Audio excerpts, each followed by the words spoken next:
Yo, kaibigan, pag meron bang kandidato na transparent yung gusto niya, yung nakapaskil yung budget doon sa opisina niya, and then merong mga record kung saan napupunta, bobotohin niyo ba siya?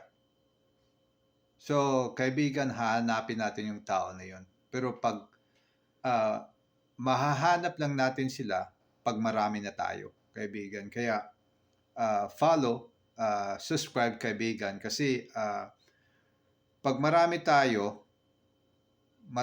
ma-attract na magagaling na mga politiko or gustong magiging politiko or balak maging politiko na yung agenda nila transparency. Kaya yun ang tatargetin natin. Yun yung hahanapin natin. Hindi lang natin hindi natin sila mahanap kung wala tayong hindi tayo malaking grupo, di ba?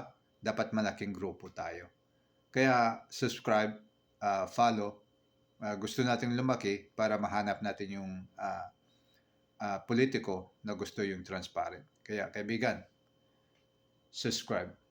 Hahanapin natin yung politikong transparent. Peace.